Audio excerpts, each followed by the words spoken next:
Hello, I'm Jim Turk, the director of the Center for Free Expression.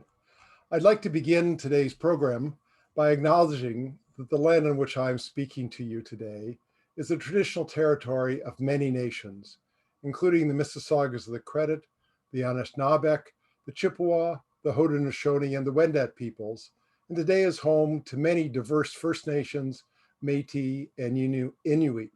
I also acknowledge that Toronto is covered by Treaty 13 with the Mississaugas of the Credit and the Williams Treaties signed with multiple Mississaugas and Chippewa bands.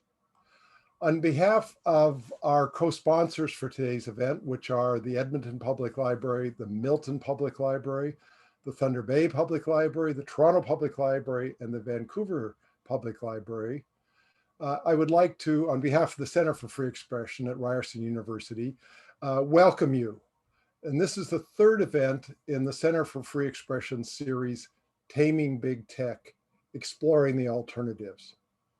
Today we are having a panel discussion that will be exploring different alternatives to those discussed in our two previous events with Cory Doctorow and with Meredith Whitaker.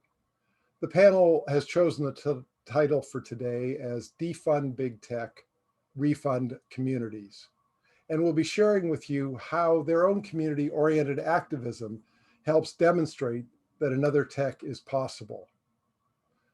Now let me introduce our really interesting panel to you. First is Lilly Irani. Lilly is an associate professor of communications and science studies at the University of California in San Diego. She also serves as faculty in the Design Lab, the Institute for Practical Ethics, the Program in Critical Gender Studies, and sits on the Academic Advisory Council of the AI Now at New York University. She is an award-winning author of the 2019 book, Chasing Innovation, Making Entrepreneurial Citizens in Modern India, as well as co-author of the 2021 book, Redacted. Lilly's research examines the cultural politics of high-tech work and the counter practices they generate as both an ethnographer, a designer, and a former technology worker. She is co-founder of the digital worker advocacy organization, Turpopcon. Her writing has appeared in a number of major journals, including Science. Welcome, Lilly. Thank you so much for having me. Our second panelist is Pedro Reynolds-Cuellar. Pedro is a Ph.D. student at the MIT Media Lab, a member of the MIT Center for Civic Media. He is co-founder of the Colombian Design for Social Justice Collective, Diversa, and one of the co-authors of the recently released report, Defund Big Tech, Refund Communities, Antitrust is Not Enough, Another Tech is Possible, one of the inspirations for the CFE's current series. Welcome, Pedro. Hi, Jim and everyone. Pleasure to be here. Thanks for the invitation. And our third panelist is Dawn Walker. Dawn is a design researcher and a PhD student at the University of Toronto in the Faculty of Information. Her research focuses on the possibilities for social transformation through the design of alternative and decentralized infrastructures, web infrastructures. She is a member of the worker of Hypha, a tech worker cooperative, and co-organizes Our Networks, a conference about the past, present, and future of building our own network infrastructures. Welcome, Dawn. Hi, thanks for having me. Looking forward to the conversation. The moderator for today's panel is Andrew Clement.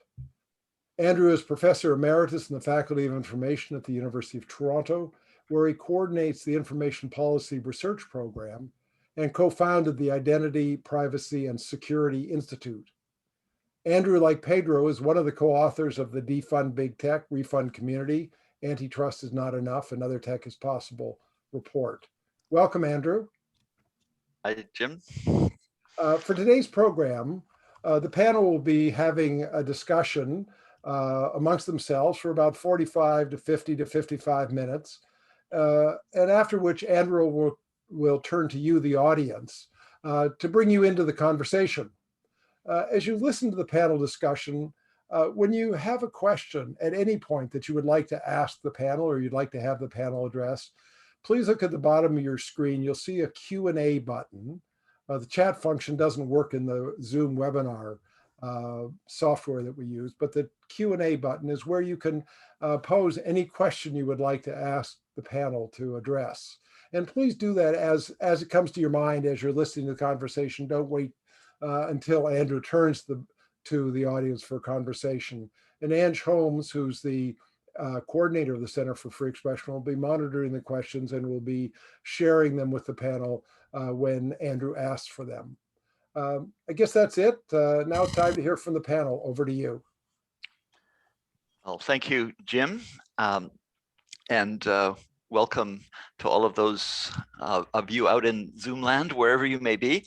I'm coming to you from the unceded territory and ancestral homelands of the Sawat Nation, which is in the area that's now called British Columbia. This is the third event in the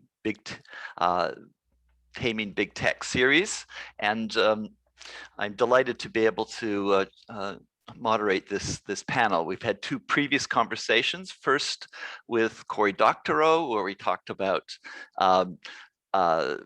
basically the size and the power of big tech and surveillance capitalism and how to destroy it, which was the title of his book, and we focused on antitrust as a possible measure. Last week, we were joined by Meredith Whitaker, of the head of the AI Now Institute, and a longtime Google worker who led tech organizing in Google, and is a vocal critic of big tech and working hard with others to explore alternatives. So very much in the theme of this event.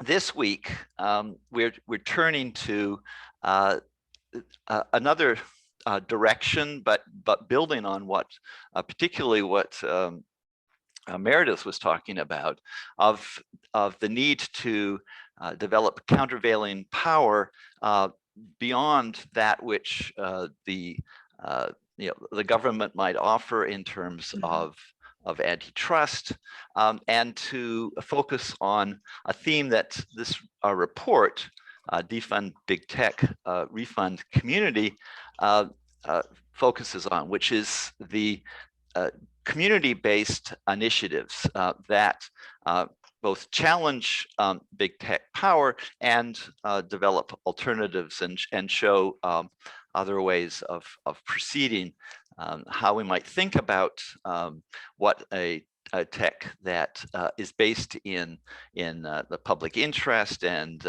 interest in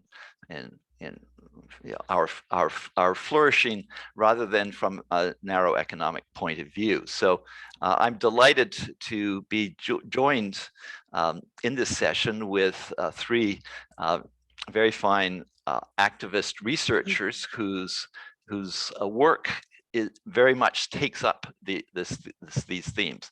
So first of all, I'd like to ask Lilly, if you would say a few remarks about your own work and how you try to both challenge and pose alternatives. Thank you. Yeah, I'm really excited for the conversation that we're going to have and sharing stories from different places. I also want to acknowledge that I'm speaking from the unceded territory of the Kumeyaay Nation that spans and precedes the US-Mexico border that I live really close to. So yeah, I'm a guest on this land, and decolonization is a long horizon we have to work towards. So this where I came from with my work is that, I used to be a tech worker working at Google, and I studied computer science in undergrad, and I kind of came of age in Silicon Valley being told that you're learning these engineering skills so that you can change the world and make it a better place. And I'm really glad to see that the public conversation has come to challenge some of those ideologies, but there was a decade in which I was steeped in it.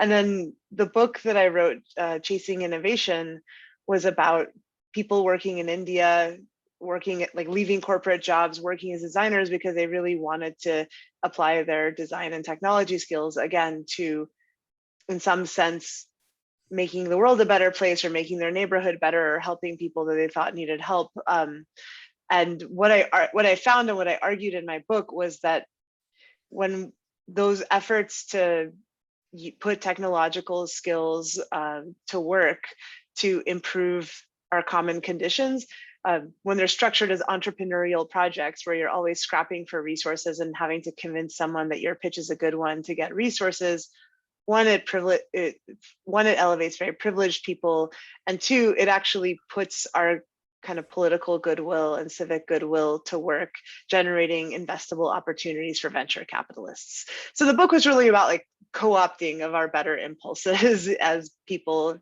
in the demos. And then come 2019, I started to notice that a similar dynamic was happening in San Diego, where the San Diego city government had installed 3,000 what they called smart streetlights. These smart streetlights had cameras, microphones, little computers on board every single streetlight that would kind of take video stored onto a hard drive. And the little computers, they also had artificial intelligence that was supposed to count objects, pedestrians, buses, cars. And the city was advertising these streetlights to the local innovator community. I learned about it through the UCSD Design Lab, saying, hey, come to a hackathon, develop civic apps, make your city better. But I saw this and I thought, wow, this seems like the only people who are going to be able to make apps are people who are privileged enough to know how to code and have the free time to spend. And the surveillance implications of these technologies are really creepy, but I didn't know who to talk to about it. And so I would just gripe to friends and grad students and whoever would listen. But then the city wanted to expand the program, so they started holding public forums. And Khaled Alexander, anti-criminalization activist in Southeast San Diego, who founded a group, Pillars of the Community, he went to one of these meetings and he found that he was the only person at this meeting, and it was someone from GE, a police officer, and a city bureaucrat from the sustainability office, because the sustainability office was supposedly running the streetlights project. And at the meeting, he learned that even though this was this was advertised as a civic tech for building apps to find parking spaces and do better city planning, the police had actually become the primary users of the video feeds, and the police used the bulk of the time. So Khaled came from a long history of organizing in San Diego. He called up people that he knew who were organizers in refugee rights groups, ones focusing on refugees from the Middle East, North Africa, people who are crossing the border all the time and are criminalized, because they're racialized people moving across borders. And he, tried to articulate to them, like, this is why you should care about this really high tech thing. Like, I don't know. And, and he also got in touch with somebody from Tech Worker Coalition who put out a call to this group that I also participated in organizing with. And so we showed up at a next community forum. Organizers from all these different groups asked hard questions of the city, coming from the different perspectives and concerns that they had, and formed what's now called the Trust Coalition, Transparent, Responsible Use of Surveillance Technology. There's a coalition of over 30 community groups. And we tried to, first thing we did was call for a moratorium on the streetlights, which the mayor ignored until policies were developed showing that there would be kind of rigorous oversight, transparency, and prevention of abuse of the technology. But the main thing we started to fight for was a surveillance ordinance that would govern not just the streetlights, but all surveillance technologies that the city wanted to acquire. We felt this was really important because we happened to have found out about the streetlights, but if we take Khaled's work, for example, Khaled works in communities where police come in and they surveil people, and then they label people in the community as gang members. And if you have the bad luck of being labeled as a gang member, you can get years added on to a sentence for something really small, or people have actually been accused of crimes where the law enforcement says we don't think they're present for those crimes, but because they're categorized as in the gang, they are held accountable for those crimes. Even if they didn't, nobody thinks they knew about the crime. So Khalid has seen things like Facebook get used by police officers analyzing social media to label people as gang members, like these people are at the same party or something like that. And so he looked at these streetlights and he saw just one surveillance tool in a battery, in a toolkit of many. So the surveillance ordinance, it was a demand to say the city needs to, publicly announce whenever they're going to acquire surveillance technology. They have to put together an impact report and a use policy that city council actually has the final call to approve the acquisition, even if it's a really small low cost thing, or if it's free because it's a gift. And then there's annual oversight, so the technology can be reviewed and can be shut off if annually we decide this is not serving public needs. And that slows down the process of tech acquisition. It gives a chance for community members to be involved on an ongoing basis. It gives a chance for community members to expand their knowledge about these technologies and potentially to push city council to refuse them.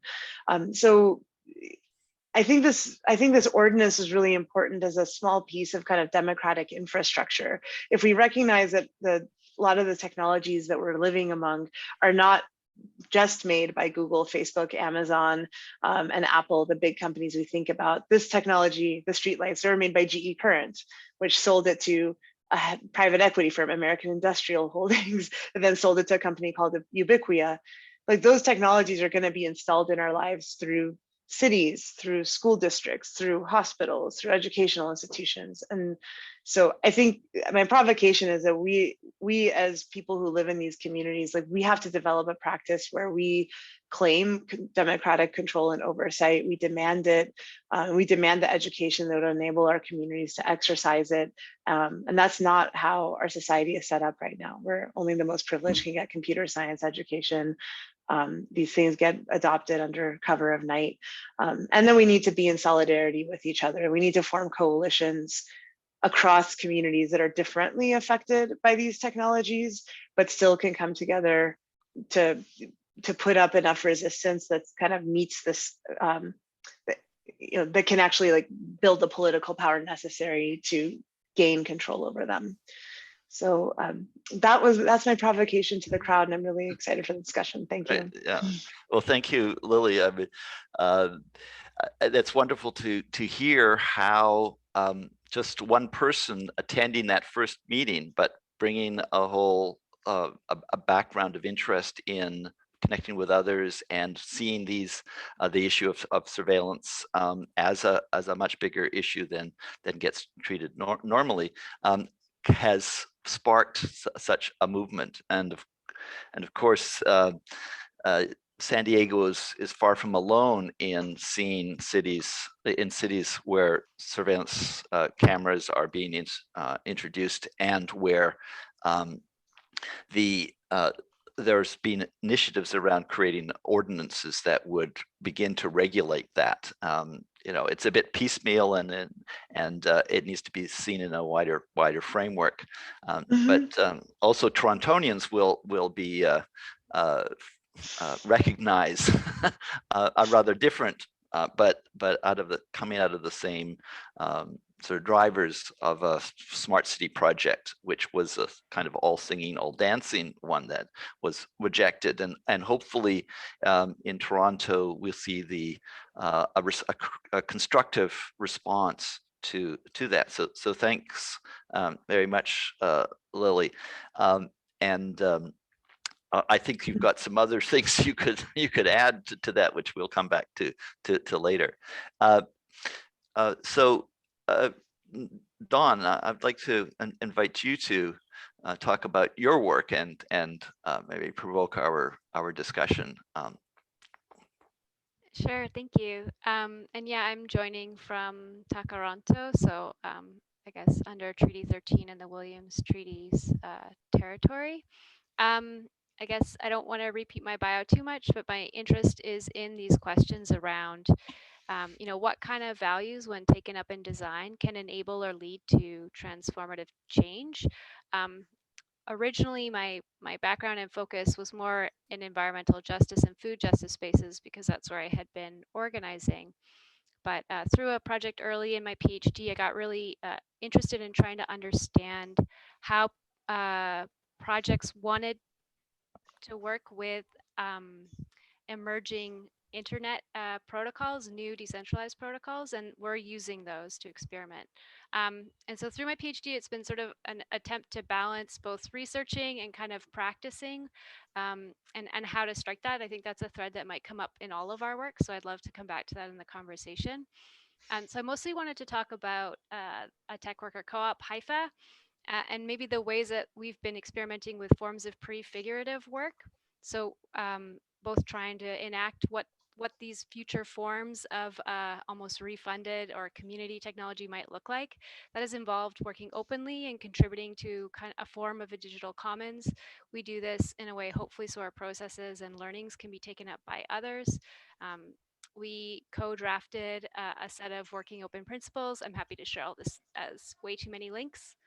And then also we have kind of started to do forms of digital coaching, which are trying to think about what non-extractive modes of working with clients might be, and how, where appropriate, we can design ourselves out of a dependent relationship and into one that's more of equals.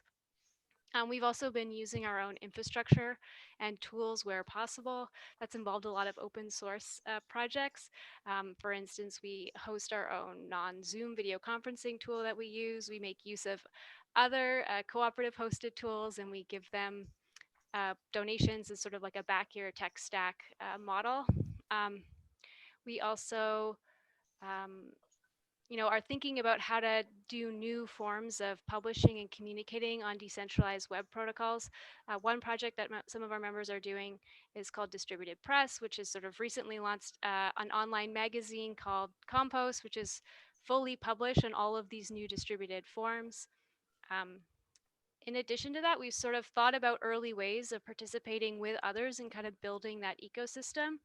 And so that's included being a member of a multi-stakeholder co-op called Meet.coop that actually offers non-Zoom video conferencing alternatives. Big Blue Button is the name of the tool, and Meet.coop is the name of this multi-stakeholder working with other co-ops collective. We've also done early forms of hosting an open collective for fiscal hosting of small groups. Sorry, you might be picking up a lot of alarms in my background. I live on a busy street. And then the last one second. Okay, the last one I wanted to mention is forms of peer learning that we've been doing. So we really, worked with the existing ecosystem of cooperatives when we got started, but we've been approached by many others who are really excited and also on that pathway of trying to think about how to redesign or build new relationships around technology. And so kind of what peer learning might look like around starting a cooperative. And in that space, the kind of term that'll get used is Principle 6, which is cooperation amongst cooperatives. So it's like ways of showing solidarity to each other and practicing that. I guess if I had a provocation, it would be something like, I think building the solidarity economy as tech workers and people who use tech is possible right now. I think it's difficult, but it is a strategy that can radically democratize and rescale technology out of the hands of big tech. In our case and how we've been thinking about it, I think it's expressly about building power through, I guess not necessarily participation in electoralism. And it's more, I think, about thinking tactically about money and how to build money and what kind of redirect value flows into sustaining some of these new organizations. Yes. Well, thank you, Don. I think that's a very brave and exciting project to try to move so many of your activities away from the platforms that we're relying on now and that so many of us rely on a daily basis. It's a daunting prospect and project, but it's a vital one, and I think it helps really open up possibilities. Just thinking about your move to open source publishing, I'm going to ask Pedro to say a few remarks about his work, and then we'll get into some of the connections between all of your rather disparate activities, shall we say? But there's a lot of unities too. Pedro. Yeah, thank you. And I'll start also adding to the decolonization land back movement by acknowledging that I'm connecting from the unceded territory of the Wampanoag Nation. This is a MIT campus, and MIT has long profited from federal lands that were granted by the Morrill Act. Well, my work mostly has focused in co-designing or doing work on the ground with rural communities in Colombia, and co-designing low-cost technology for a number of different applications, primarily agricultural applications. And I thought I will, start my participation, and my provocation for this panel would be to bring attention to two particular areas of potential refunding of communities or resistance to big tech that I've encountered doing this work, both at the policy level and the community level, that sort of emerging as a result of a long history of struggle in places like Colombia and other places and sites in Latin America, and also a long history of marginalization. Then Colombia in particular, because that's where I'm from. I think the first one that I encountered doing this work was a realization of this expansion of community networks for a different number of types of ICT applications across the continent. And this might not be surprising for folks in Canada and the United States, since the community networks are not a particularly new thing. There's a long-standing story of community networks in North America that has traversed a myriad of policy, bureaucracy, funding, infrastructure hurdles. But what's called my attention is what it seems to be a particularly decentralized characteristic of these community network movement in some places in Latin America. So because there's a lot of informality that also characterizes some of these sites, there has been a multitude of creative arrangements between communities, government, advocacy organizations that have created a number of interesting solutions for creating decentralized networks. And then some sites, also the politics of resistance of, let's say, places like Mexico, some places within Mexico have given space for radical alternatives to considering how infrastructure, how media, how services could be provided. And the second phenomenon that I've encountered and would like to bring some attention to is more recent in my work, and is connected with this micro level struggle for refusing mineral extraction and the obvious socio-environmental injustices that are attached to it. So when you think about minerals like petroleum, these are very hard to contest from a local level, because the scope of privatization, industrialization, and all the geopolitical power surrounding them makes it difficult. But in places like Colombia, precious metals like gold and silver are mostly mined informally, and it's a large network of informal artisanal miners who are the ones that are are animating these networks, and these materials are very important for the production of tech artifacts.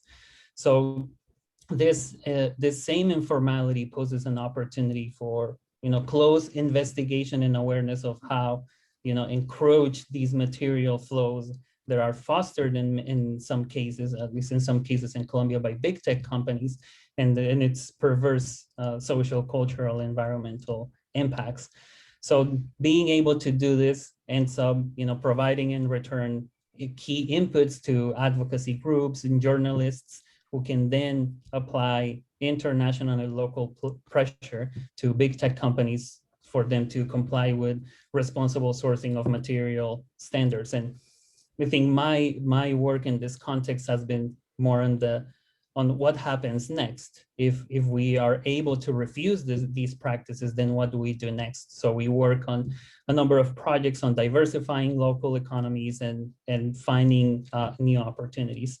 So those are the two things that I thought I'll bring some attention to in opening the space. Well, thank you, Pedro.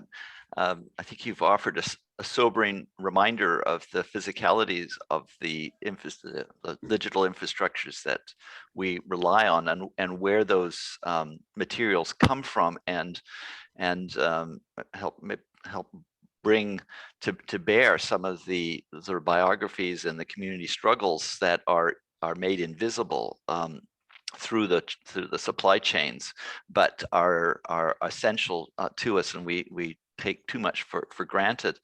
I'd also like to pick up on your theme of infrastructure and sort of decentralization and maybe some informality, but bring it to the question of publication, because you led the initiative for publishing our statement.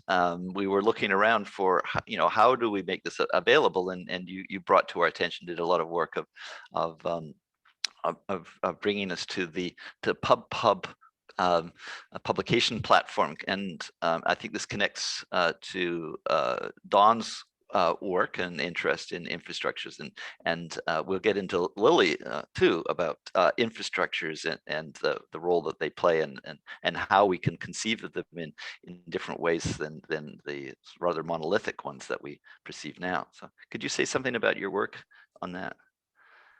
Yeah, like I'm generally, and it's been through my contact and what I've learned from folks who are doing work on the ground on community networks, that there is no serious consideration of alternative infrastructure without friction. So I've sort of challenged myself to try to find alternatives for things that we take for granted, like publishing.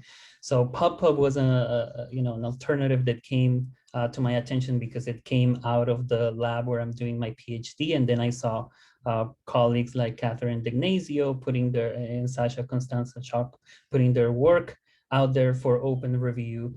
And it's I think we joked a little when we were preparing the Defund report about how we were using Google's products, and it was sort of a joke, but it really led me to think, okay, how can I find a true alternative to this, and then sort of do what I preach.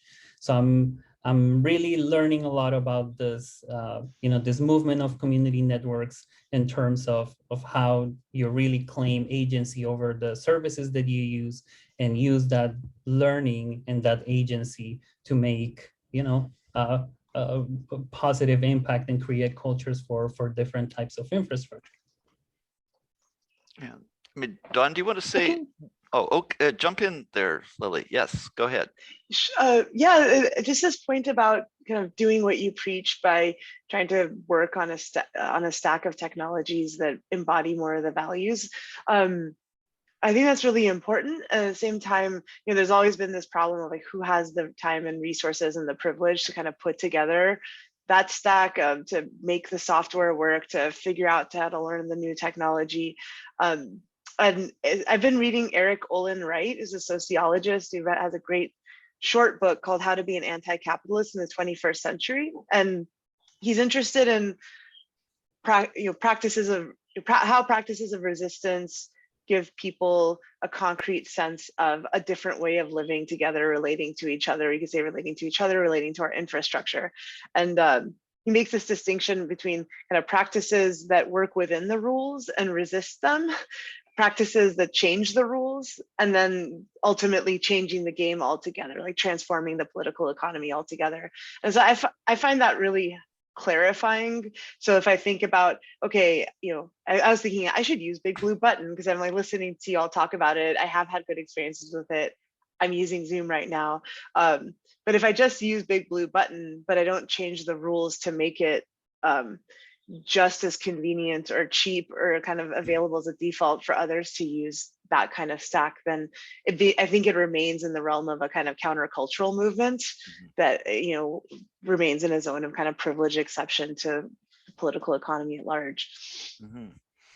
Yeah, I would just great. add to that. I think we've had that. I mean, I think none of us are purists, or there is, I think, a way that it can kind of like that idea of like, oh, we can only use alternatives, I think can contribute to like a purity mindset, or like this sort of countercultural, or I mean, approach that I don't think is the aim. So I think for at least how those conversations have happened in Hypha, a lot of it has been like, how do we navigate this tension?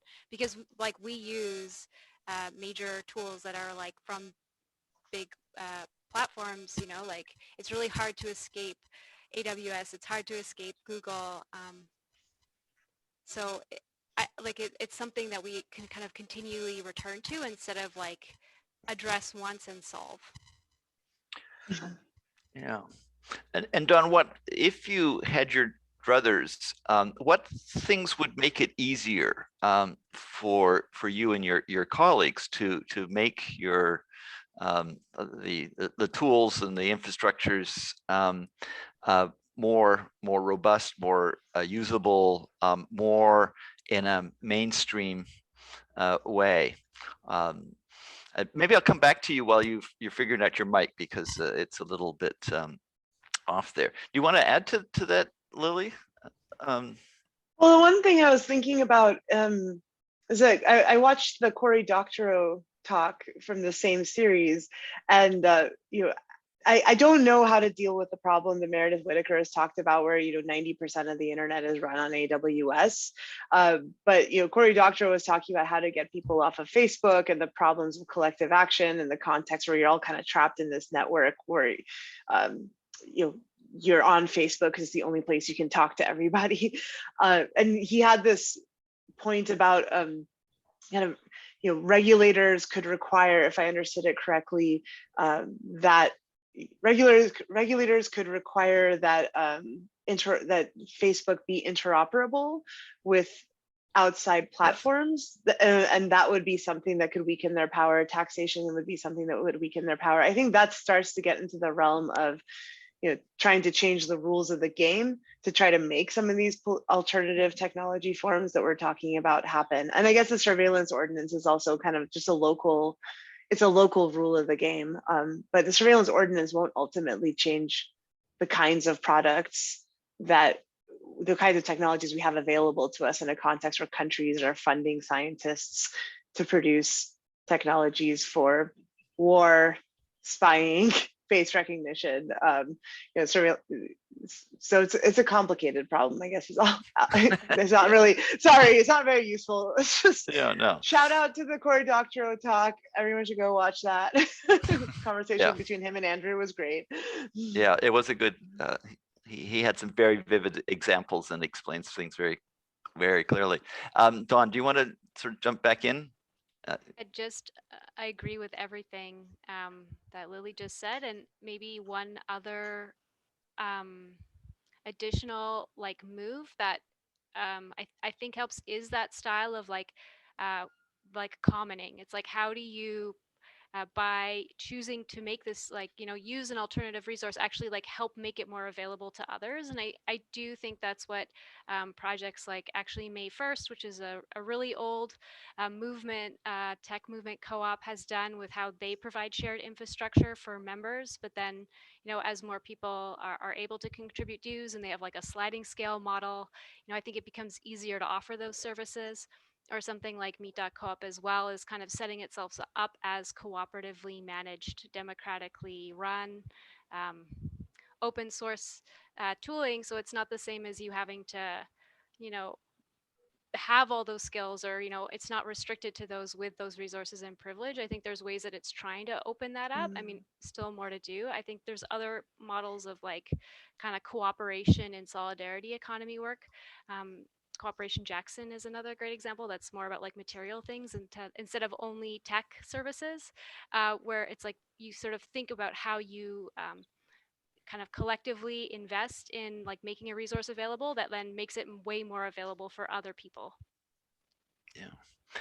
Yeah, I mean, I'd just like to bring in a bit of my own history here around community networks and trying to develop alternatives, and go back to the mid 1970s when I was a programmer and was the programmer for the first online public access community information service in Canada, in Vancouver, actually in the Vancouver Public Library.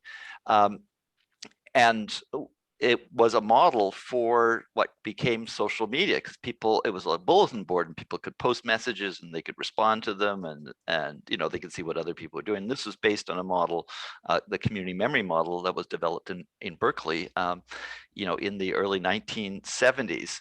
And we encountered many of the same problems. Of course, we struggled with much less much weaker technological capabilities, but that ultimately was not the limitation of them. And the limitation that seems still to be very present are structural political economic limitations. And as long as these efforts basically are living on the margins and are not recognized for what they are, as providing positive alternatives and of getting some real resources behind them and commitments from public bodies, I feel that they're going to run that risk. You know, they could as Lilly said, as being sort of countercultural, as it definitely was in the 1970s. But it's a little disappointing to me, you know, 4 decades later, that we're still grappling with the same central issues, I would see, even though there's been remarkable progress. And it's wonderful to see the explosion of initiatives that all of you represent. So I'm interested in how you see ways of getting out of this. And Pedro, did you have wanted to say something here? Yeah. Yeah, I good. think going back to this topic that Don mentioned around commoning, and this is something that I found interesting, very interesting in Colombia, around the community media, indigenous media, and radio movement, as you can see the beginning of this virtuous cycles between community initiatives, governments, and some intermediaries, advocacy groups, or NGOs, where you know, there seemed to be serious conversation on changing the policy around the spectrum, so that communities can, so the certain portion of the spectrum becomes a common.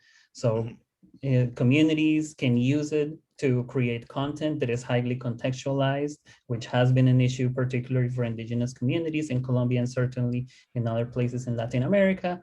And then in return, you get to use infrastructure that is, well, dark, I think is the technical term, or that is not being used. And Ministry of Education gets content that sort of fills in a gap that they're not being able to fill. So I think that type of model, I mean, is interesting to see, where, you know, it's not necessarily that these initiatives are, you know, opposing government initiatives, or are necessarily opposing, but they're complementary. Yeah. So in our report, I mean, which is called Defund Big Tech, Refund Community, we make a central point about the shifting of resource flows, and I just wonder whether you, Pedro, you see any prospect for that. Yes, and this connects to I think what Lilly was saying, that around, like, not everybody has the time to put into, you know, going through all the technical hurdles to make this alternative infrastructures feasible, but some people do. The thing is that there is not enough, you know, economic incentive to maintain these initiatives. So there's an initiative in Argentina, Libre Router, which has been, you know, for many years coming up with solutions for the hardware issue, which is one of the hurdles in Colombia, and I know in the United States too, to have hardware that you get to be approved by the telecommunication ministries in the places where you are. So they have created a full hardware stack that is now being approved by governments in different places in Latin America. So to me, if we stop importing technology and invest in local hardware initiatives like this one that are already proving they're feasible, then I think there is a prospect for refunding that goes in the direction that I think at least I would like to see things going. No, well, that's an exciting initiative. I've never heard of that. Lily, do you want to jump in? Yeah, something that I think is interesting about the refunding community call and what you've published is the way that it allows for building coalitions of people who might not think much about the tech and how it affects them. So to actually join in the struggle. So it's something that happened with the surveillance streetlights fight in San Diego was so there's this moment where COVID had hit, our city has run on a tourist economy. There's a lot of worry that we needed to cut the budgets, and there's also uprisings in the streets around kind of Black civil rights and calls for defunding the police. And so there are these city council meetings that would go on for 12 hours where people were calling the council and saying, we need to defund the police. We were mobilizing people to call, trying to get the streetlights specifically defunded. So we're like, why are we spending hundreds of thousands of dollars of this in a year when there's other things that need to be supported, like rental assistance? And there was actually, the mayor's proposed budget. Mayor Kevin Faulconer had proposed to retain the funding for the streetlights, while also proposing to close down a library in an already underserved district. And so the people who are calling into city council from all these different kinds of activist communities started picking up on each other's calls, like defund the streetlights to fund the library, defund the streetlights to maintain, this like after school sports program. And I think a lot of people, they find this technology stack stuff really opaque. It's too hard to figure out how to care. And but saying like we're refunding community, it puts it in terms where it's like, oh, actually this is taking away resource, in the name of knowledge, they're funding the streetlights thing, where actually like the kind of knowledge is going to help my kid is a library or like decent after our school programs. Yeah, just on that point about the balancing of defunding and refunding, which was central to our report. Corey, in his remarks, I think offered a really helpful antidote to that. He said, yeah, defund tech, but not wait for that to divert the flows. We need public investment in these initiatives because they do provide public value, and we shouldn't just wait until we've got the money out of a big tech, much as it's excessive. And so I think that's an important thing to remind ourselves, that the budgets aren't that tight if you actually want if these bodies want to make these investments, they can. Dawn, what do you make of this? Yeah, I guess want to echo what Lily said about, kind of a need to kind of not have alternatives and the conversation around them in certain spaces be like kind of a tech for tech's sake. I think there's maybe still challenges when people are talking about how to create alternatives in terms of like connecting it to actual issues, and so coalitions and figuring out how to like be in solidarity with existing struggles for justice or liberation is like a piece of that which is really required. Yeah, good. Now we're just about to get to taking questions, so if you have questions, please use the Q&A button at the bottom, and we'll get to you in a minute. Yeah. Can I jump in on the point? Yeah, the point Don raised about solidarity, that seems really important because, with the surveillance streetlights fight, there are things that I thought were a problem, or tech workers thought were a problem about the technology, but a lot of the issues actually only became clear when communities that were already criminalized through immigration enforcement or like law enforcement, we're bringing those histories to bear to say, okay, well, how do we think this infrastructure is going to get used? Well, probably to extend the stuff that these institutions are already doing to our Yes. communities. But another dimension of solidarity that I was thinking of when we were talking about how to resource these technology systems comes from some labor organizing work I've been involved with. So there's a group of online data processing workers who work for an Amazon gig work platform. And for 10 years, we maintained, like my friend and I, we built a website that lets these workers write reviews of employers to avoid employers that engage in wage theft or treat them badly. But we were trying to figure out, like, how do you make this system that these data processing workers use really worker governed, and how do you make it sustainable without having kind of like a profit model or getting involved in applying for grants all the time, because that privileges middle class people and professionals who know how to do that kind of thing.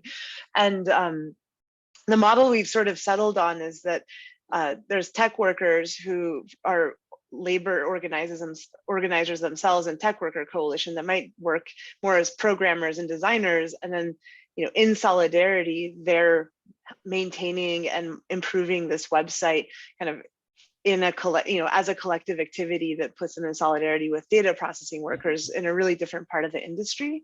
So I wanted to offer that as a model to it is a commenting model. I didn't have that language. I hadn't thought about that language, but Turkopticon, like the workers who run it, are committed to making sure that information is available for free for all workers, but it's only available for free because people with really different resources and skills all believe it's important to building worker power in the tech industry across the board, even though they're different parts of the industry. Could you explain a bit Turkopticon, which I don't think is familiar to all sorry, of us? so Turkopticon is the name for that website that I was talking about, where data processing gig workers that work for Amazon, they can write reviews of employers. So something might be a little, so Amazon has this gig work platform where university professors and engineers can say, hey, I need all this data processed. Called the Mechanical Turk, right? And called the Mechanical Turk, yeah. And that's where the Turkopticon, the term Turk, comes from, yeah. Yeah, I was trying not to get too into the weeds, but yeah, thank you for making me clarify it. Yeah. But it's, yeah. Pedro, did you want to jump in here?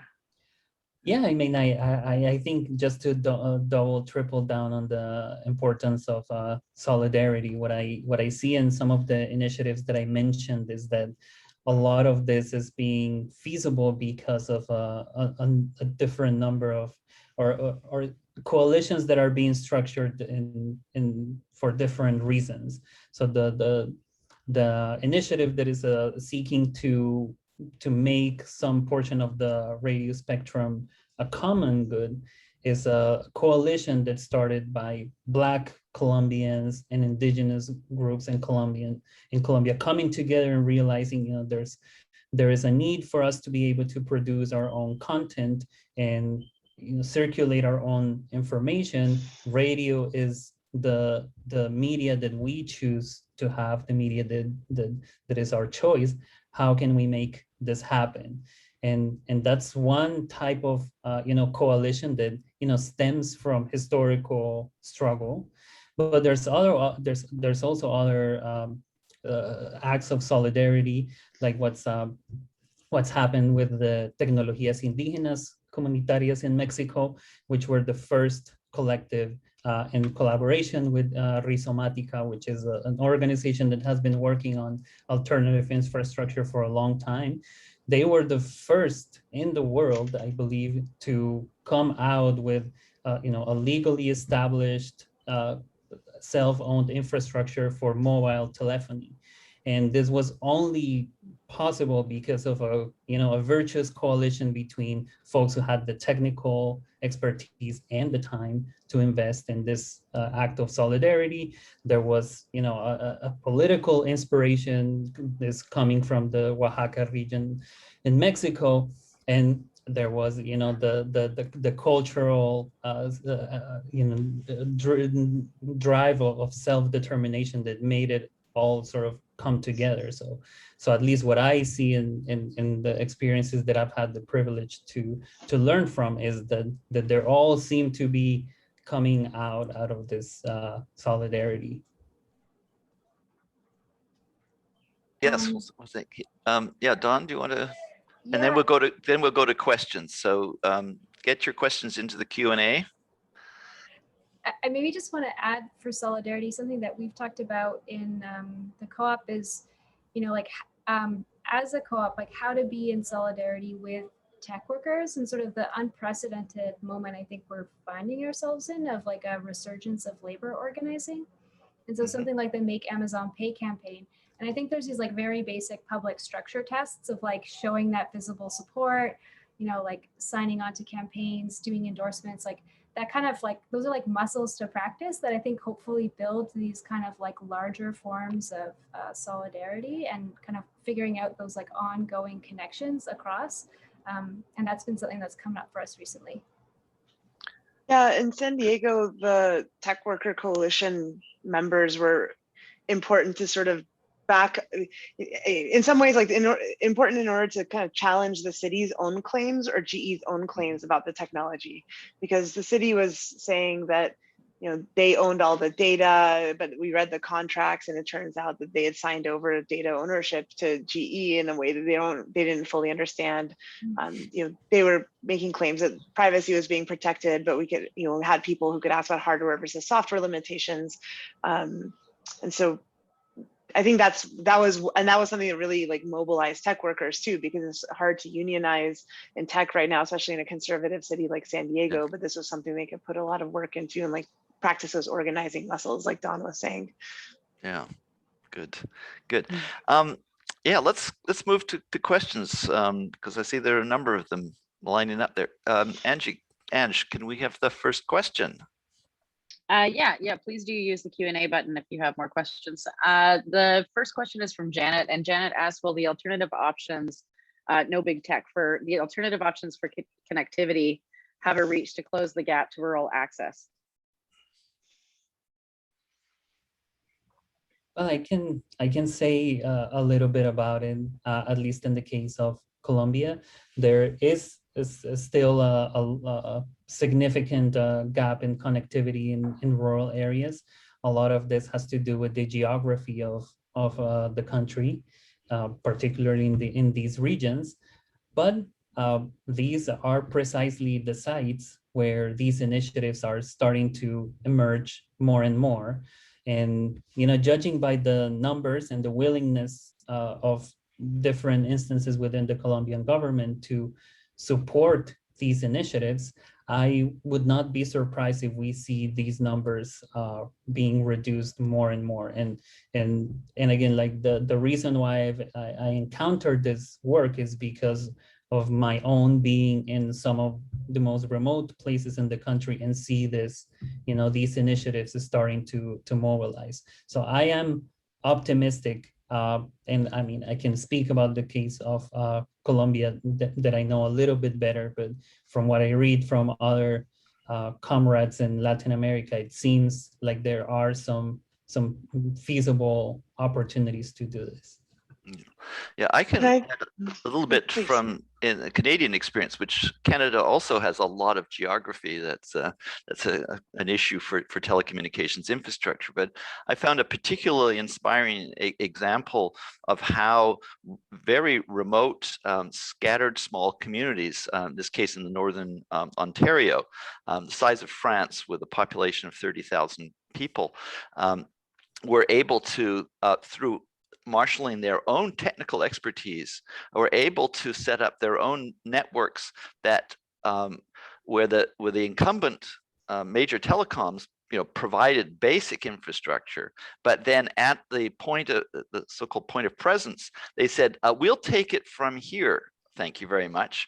And they got some government support for this. And then they managed the bandwidth on their own behalf and in fact provided better this is the early 2000s, they had provided better bandwidth and services than in many places in downtown Toronto at that time. And that was called KNet, or for the Kuwait-Conic network. So have a look at that if you're interested, because it was an inspiring example of where, with the alignment of forces of getting some funding from the government by having an assertive technical expertise within the community, they were able to develop in many ways better infrastructures than you would get just relying on the incumbents alone.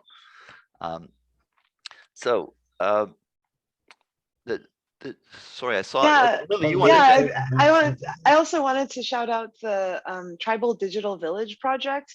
Matt Rantanen is an indigenous leader here in San Diego, and Tribal Digital Villages, as I understand it, that project seems somewhat similar to what Andrew was talking about. You had in Native communities who did not have access to internet, and they built their own towers, and they collaborated, I think, with UCSD to kind of access internet fiber using, I think, radio communication.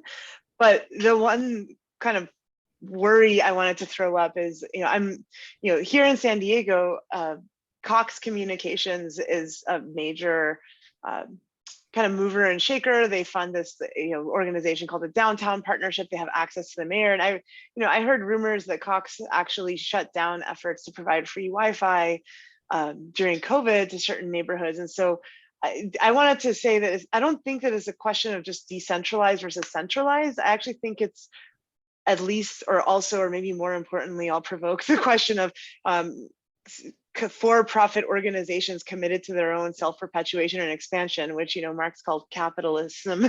That they are, they don't have an incentive to provide internet into these more far-flung areas. It's too expensive for them. So you might have nice stories about collaboration there, but when you start challenging their ability to connect our neighborhoods closer to downtown, they're going to fight it unless we change the laws. Yes, I think that's a very well taken point, and Toronto has some history with just that. Ange, can we have the next question? Yeah, the next question is from Radu. A paradox of the internet is that it's supposed to be open, public, and decentralized. But even with the most FOSS, I'm not sure what that means. You Free and all open do, source software. Okay. And distributed software stack, the underlying physical infrastructure is still owned by small groups of telecom companies. Is physical infrastructure ownership centralization acceptable and or inevitable? If yes, why? If not, what do we do about that? And should we dedicate more resources to figuring that out? Who wants to tackle that one? Pedro? Yeah. You look like you've... Well, let's see. With regards to the infrastructure, the things that there are some cases that I've seen where there. Let me just start with the North America case. This is I think a place where the decolonization movement can make a difference, because my understanding is that a lot of the fiber optic infrastructure that crosses the United States crosses Native American land, and there's always this struggle in trying to gain access to infrastructure that crosses their land. So in the last report from the North American Indigenous Connectivity Coalition, they are really pushing the fight against claiming ownership over this infrastructure. So I think that is a potential alternative for this. In places like Colombia, it's a little bit more complicated because the government really does have a tight grip over infrastructure, let's say infrastructure like fiber optic cables. But there are other alternatives, like wireless infrastructure can be owned by communities. And the initiative that I shared earlier, it is precisely an open source, free hardware and software initiative that allows for communities to own infrastructure for wireless communications. So those are the two things that come to mind sort of to contest this paradox. Yeah. Maybe I'll add, I mean, I kind of think that the paradox like has been there from the beginning, and maybe while there was like an ideal of decentralization, it was kind of like understood in a certain way that like missed out on all the ways that like knowledge and governance had been centralized in like early ARPANET into internet, or like, you know, as you pointed out, like the physical layer, kind of like all the other like politics that like inhered on like where, I don't know, undersea cables land. I think there's that book, The Undersea Network, by Nicole Starosielski. I can never say the last name. Starosielski. Thank you.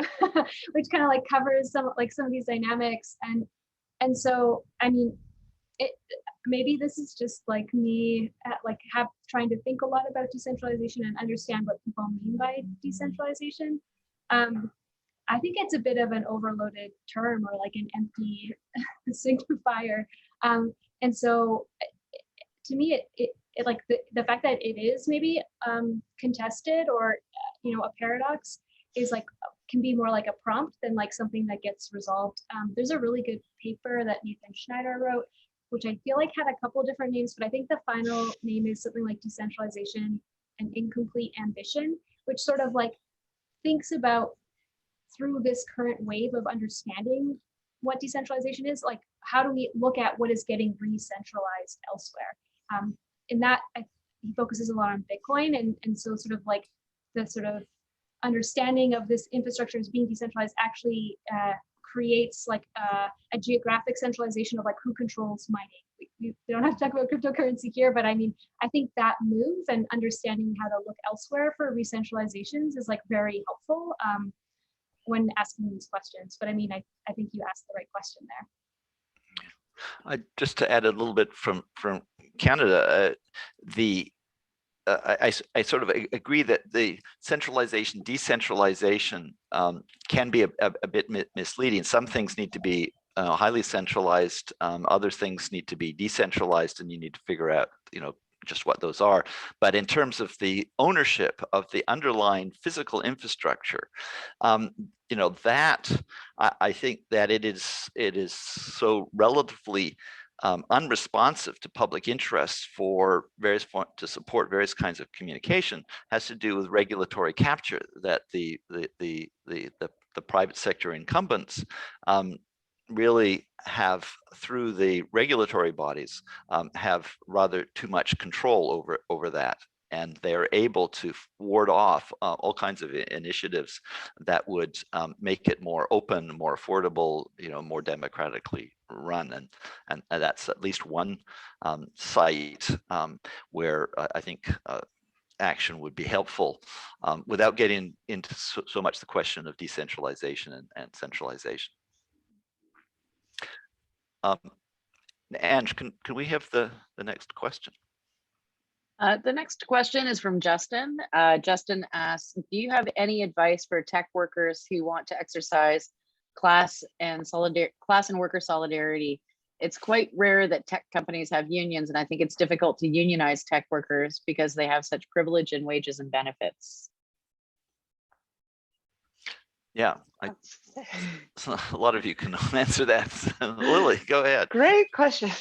We discuss this question weekly in Tech Worker Coalition. Yeah, I guess my first advice would be, well, depending on where you live, maybe join or start a Tech Worker Coalition chapter.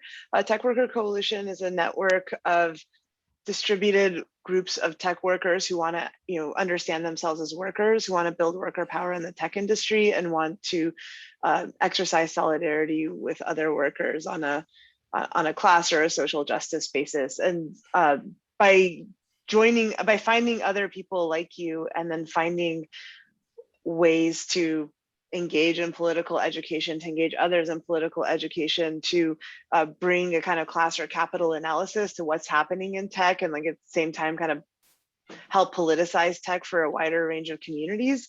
I think that even if your workplace isn't the kind of place where you know unionization is in the cards, I mean, in the near term, you can form affinity groups of mutual aid within the company, the waste solidarity unionism Stoughton Lynn talks about, or you might be able to form kind of anti-capitalist kind of coalitions with other community groups that are affected the way we did with the surveillance streetlights. I think you have to find other people who are where you live and then network with people who are trying to do the same thing in other places. So Tech Worker Coalition as a concrete example, you can go on there, sign up for the newsletter, sign up for the Slack, and then you can kind of browse around and talk in channels with other tech workers all over the world about what they're doing. And then maybe some of those things you can bring into action where you live. Ottawa, okay. Yeah. Dawn, what if you have some insights into this? And I mean, I would just echo everything Lilly said, and maybe add the kind of like a piece of maybe kind of those early stage of like having those conversations is something that's been on my mind, but not alone. I think with some other folks on this panel around like, you know, being a researcher, but also in the tech space. And I feel like I'm a researcher and tech worker.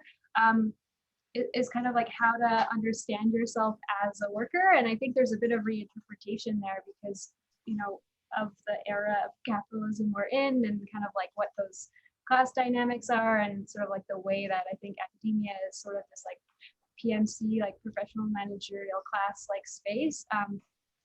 And I think kind of a mechanic or a thing we've been doing, and I think I'm excited to do more of that, is sort of like using stories and storytelling and figuring out how to, like, by sharing kind of barriers and issues that are coming up in workplaces, you can kind of like collectively reinterpret them in a way that I think maybe allows you to also understand yourself as a worker.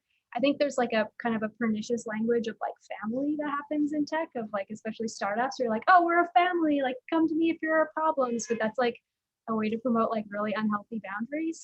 And I think that there's like ways that even just by sharing like those, like even like someone being like, hey, this doesn't rub me the right way, and then talking to someone else in like about something like that, like that's like the beginning of, I think, starting to, you know, find your peers and people who you can do this organizing work with.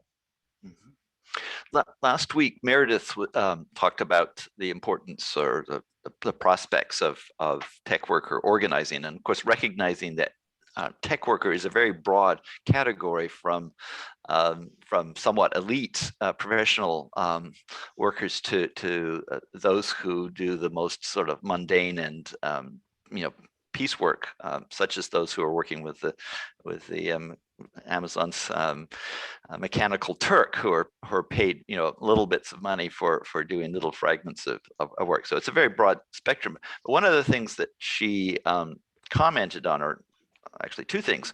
One is that it's how important it is to get outside one's own company to make connections across other with workers in other companies, which there's a tendency within the field to create the sort of the company union to the extent that there are efforts towards unionization. And the other is that she considered one of the possible advantages for organizing among at least some groups of tech workers is that for them it's very important that they have control over their own work, that it's their work products matter a lot to them, and that this is a kind of an antidote to what happened in the labor movement in the 1950s, when basically the management rights to set the terms of work and what happens to the work products was taken as a trade-off for bargaining around working conditions and wages, and that's an oversimplification. But from her point of view, I guess the resistance to the alienation of work would provide a good basis for the for finding affiliations and solidarity across across companies among tech workers. Do you have a comment on that, or do you excuse me?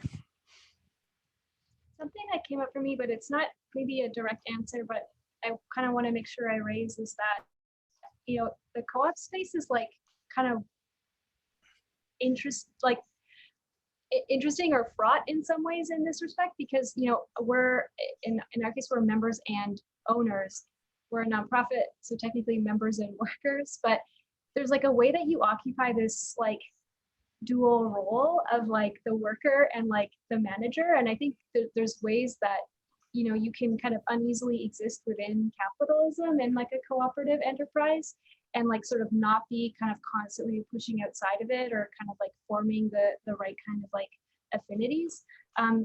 So not a great answer, but just to say that that's like a tension that we've definitely talked about in Hypha, is like kind of how to like, you know, kill the manager inside your head. It's like, how do you not fall into that like pattern of like managing yourself or like exploiting yourself within under capitalism? And but that's a little a step away from, I think, the point you're raising, Andrew. Well, thank you. Ange, do we have another question? Yeah, we have another question. Somebody asked, can you please explain why do we talk about community as an opposite to big tech rather than an individual or individual organization? It's true, power is in numbers, but what if the individual is neither willing to be part of big tech data nor involved within the community? Does it have to be one or the other? Okay, that gets at the heart of one of the thorny things. Who'd like to respond to that? Lilly? I can start. Yeah, well, you know, as an individual, you don't really have a choice not to be involved in the tech data, probably, because like I have a friend who refused to join Facebook. He's never joined Facebook. And you know, we learned through investigations of Facebook that even if you don't use Facebook, if anybody who has your phone number in their contact list on their phone installs Facebook Messenger, Facebook uses your phone number to create a ghost profile for you. And so they profile you anyways. If you browse around the web, even if you use the internet, even, I mean, maybe you could clear your cookies every single time you use it, I suppose, but I'm pretty sure that data brokers can still collect information. Websites have techniques of fingerprinting your browser based on the unique set of fonts that you have installed. Whereas even if you're trying to opt out, they will create a fingerprint and say, this is this user fingerprint, and they start attaching information to some data body that's, you know, that they correlate with you. So that's one argument against engaging this problem as an individual. The opting in, opting out doesn't really work. And then I guess another question I had was, what does it mean to not be involved in a community? Because all of us live in, you know, we live in places where we have food, where, you know, we have resources that are based on our interdependence with others' labor. And so we always are, in some sense, part of a larger, let's say, polity. If you don't like the word community, because that, you know, community can imply a kind of group of people who have the same beliefs that, you know, governments can point to and say, well, what does the community want? Like, that is a problem. There are power dynamics in communities. But I think for me, it's less about community and more about polities. Like, how do we come together to actually make collective decisions over the infrastructures that govern and shape our lives, that we depend on, because without them, like, we can't really participate in society. I don't know what others have to say about that. Yeah. Pedro, do you want to say something? Yeah, I mean, I think Lilly covered a lot of terrain. All I would say is, if you manage to live outside a community and outside of big tech, you still can take individual decisions to, you probably will be living under a government, so you can put pressure on your government to act in a reasonable way when issues of surveillance come into view, which I think maybe inevitably will make you part of a community. But Yeah, I think the individual. I mean, I come back to the report, in the defund report, we lay out a number of choices and actions that different stakeholders can take at an individual level, at a community level, governments, even big tech. So there is a wide range of agents in this problem that can take action, or that we can put pressure on, that can help us moving forward. Yeah.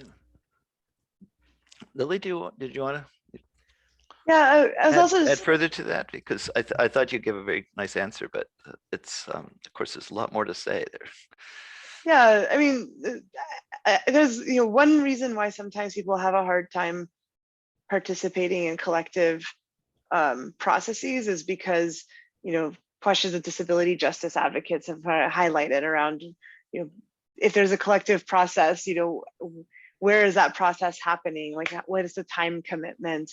Who feels welcome? Who can actually access that space? Like, there are a lot of legitimate reasons why people might prefer to avoid kind of participating in collective processes. Maybe there's like a history of them being frustrated or harmed, but I think there's also another set of reasons. It's like, we were told for several decades by our government leaders that there is no such thing as society, to quote Margaret Thatcher. There are only individuals, and that Somebody we participate. froze. Did I freeze? You are good. I think Andrew is frozen.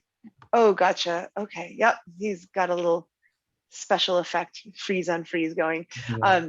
Yeah, Margaret Thatcher in the UK in the 70s said there's no such thing as society. There's only individuals, and as individuals we make choices. And so just the way Don talks about getting the manager out of our heads, I think also if we're gonna meet the challenges of climate change, of these kind of tech infrastructures and the way that they're kind of shaping our lives, we're gonna have to also we're gonna have to like rework that individualist in our heads. Like, we're gonna have to work towards a way of life where we can have autonomy, but also come together when the stakes are really important. I feel like someone who grew up in the United States a lot, I had very few, I was, trained to shop and study and be a good worker. And a lot of what I've been learning through the surveillance activism, I've learned through groups of people who've had to come together to fight off being, criminalized, have had less privilege, and have had to struggle to create those spaces of autonomy for themselves. Well, thank you. Ange, do you have another question, or should I ask each of you to make a final brief remark? Yeah, you can move to final remarks. Yeah. So, well, Dawn, how about you? What do you take from this, or what would you like to leave with us? So put it that way. I mean, I don't know if it's been great to be on this panel and really learn, I think, from Lilly and Pedro's work and through your experience. I don't know if I have like any parting gems. I mean, to me, it feels like very much that it's difficult, but worth doing. And it's also a place where there's so many ways that we can experiment with doing better. And so it's just like kind of constantly figuring out how to make space for those, and make space and supporting other people as they're also experimenting with, building these alternatives and figuring out how to support each other as much as possible. And that feels like an ongoing process of learning. I mean, I think a thing that I'm currently wrestling with is also kind of trying to understand how to, think about the resources I have, because I'm in academia, and like, can those get redirected to like, communities and people who are more marginalized in tech spaces, and kind of like how do I like think about where those boundaries between my work are and sort of research work, and then like not research work, and then like kind of how to strategically like I guess give voice to others when I can. Like, how do I like cede my power when it's gonna build power for other people? Right. And Pedro? you have any final words? Yeah, I mean, there's no, it's been terrific. I same as Dawn, I've learned a lot in this conversation, and we'll be leaving with a number of questions to think about as I head home. One thing that Lilly said resonated a lot is this. She said it earlier in a different context.